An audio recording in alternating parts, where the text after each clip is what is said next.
Bonjour, bienvenue sur la chaîne Zoom.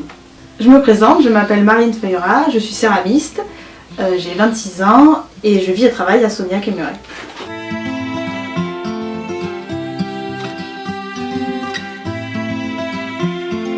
Alors moi j'ai fait une licence art plastique et les beaux-arts.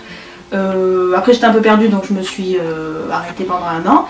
Et puis après j'ai trouvé ma formation professionnelle donc de céramiste dans le Larzac chez Ariane Coissieux, donc ça s'appelle Agir Céramique, sur 6 mois, voilà. Et après je suis devenue céramiste. Moi j'ai un statut d'auto-entrepreneuse, je suis à la chambre des métiers de l'artisanat Bédélan du coup. Alors en quoi du coup consiste mon métier de céramiste? Alors moi je fais tout de A à Z, donc je prends la terre, donc la terre c'est donc de l'argile que je tourne sur un tour de potier. Après je travaille le pied, donc je le tournasse, c'est le mot utilisé pour du coup, travailler le pied.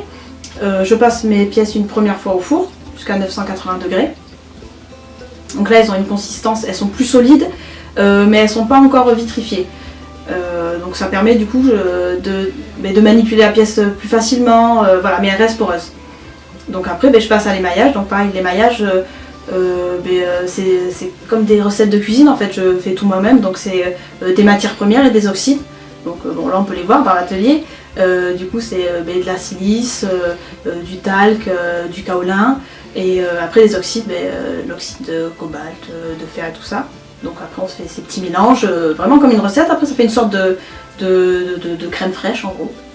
Et du coup, alors moi je trempe mes pots, ou je les émaille au pistolet, ou à la louche, voilà, c'est des techniques différentes pour les recouvrir de cette matière-là. Et après je passe au four une seconde fois, donc là cette fois-ci à 1280, donc là la pièce se vitrifie, enfin le grès, donc la matière que j'utilise. Et tout vient se mettre ensemble, en fait, se travailler ensemble. L'émail vient prendre sur la terre, il vient se révéler aussi dans le four. Et alors qu'est-ce qui m'inspire? Mais déjà vu que moi je viens de la sculpture, j'ai toujours eu les mains dans la matière, il y a forcément des sculpteurs qui m'inspirent. Enfin, je peux pas balayer mon petit passé, même si je suis jeune, voilà, j'ai des connaissances dans l'art, dans la culture, ça m'inspire forcément. Et il y a beaucoup d'artistes voilà, qui me... j'admire leur travail, donc ça m'influence forcément, c'est obligé, même si je crois que ça m'influence pas, c'est forcé que ça m'influence, donc je pense qu'il y a pas mal de... Après j'ai, alors toujours dans la céramique, Lucie, c'est une grande céramiste qui est très connue, et du coup ouais, c'est intemporel ce qu'elle fait, alors elle, on a une image là, tac. Et j'en mettrai même plus parce que son travail il est fou quoi. Alors la sculpture, moi quand j'étais aux Beaux-Arts, j'ai un moment où j'aime la sculpture, j'aime ça, je fais, même là je me repenche dans ce travail sculptural, c'est plus fort que moi, j'aime ça.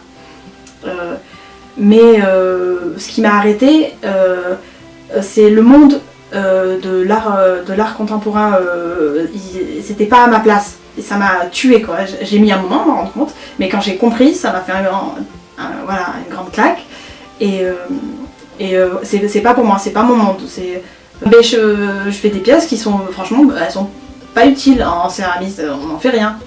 Donc je sais bien qu'elles ont une valeur sculpturale quand je les conçois, je conçois vraiment encore plus qu'une tasse, ou une tasse on a toujours ses limites, on se dit bon la tasse elle doit quand même servir, il faut qu'on puisse boire dedans, il faut que ça soit un peu pratique, donc on puisse l'attraper, donc on a des contraintes. La sculpture non, c'est visuel, c'est des tracés, c'est des formes, c'est des... on prend son pied, enfin moi j'adore faire ça justement parce que voilà, je n'ai pas de ce contrainte technique du coup. Donc c'est pour ça que je m'y remets parce que j'adore ça moi. Et donc voilà, qui on est? Est-ce qu'on revient? Moi je reviens dans ce monde-là de chelou que j'ai pas du tout envie d'y revenir. Donc moi je suis installée depuis janvier 2016 en tant que professionnelle. Alors moi ce qui me plairait dans le futur et ce que je commence à faire, ça serait vraiment travailler dans du concret, peut-être continuer à faire voilà, sur quelques boutiques, à vendre un peu aux particuliers, un peu, mais vraiment donc le concret pour moi c'est travailler donc avec des restaurateurs du coup. C'est là où je vois l'utilité de mon travail en fait, donc de faire vivre mon travail, donc ça met en valeur, c'est vraiment donnant-donnant, c'est un joli plat dans une belle cuisine bien faite, c'est vraiment, ça peut même représenter une œuvre d'art, voilà, et c'est là vraiment que je vois l'intérêt de mon travail, quoi, qui vivent comme ça, et puis c'est des rencontres aussi, voilà, les gens qui rencontrent une cuisine et un plat, enfin c'est vraiment comme si c'était trois mondes qui se mélangeaient, quoi, la personne qui vient à ce resto là, la cuisine qu'il est venu chercher, et en plus ce plat, voilà, que ça le fasse voyager, c'est vraiment, je pense que ça serait vraiment vers là, dans le futur, ce que j'irais, ça serait vers là. J'ai participé donc là au mois de mai au Quartier Moderne, avec une trentaine d'autres créateurs. Et depuis le mois d'avril jusqu'à octobre, du coup, on est 8 créateurs à Osgore, dans une boutique éphémère donc, qui s'appelle le Pop-Up. Donc voilà, c'est une association de créateurs.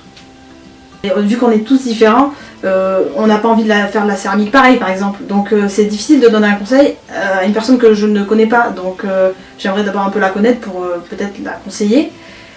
Mais sinon, en général, à part le seul conseil que je pourrais donner, c'est j'espère que tu es motivé, faut y aller à fond, et voilà. Alors je vous invite à venir voir mon travail sur ma page Facebook, donc c'est Marine Feuillera Céramique, et Instagram c'est Marine Feuillera. Voilà, passez une bonne journée.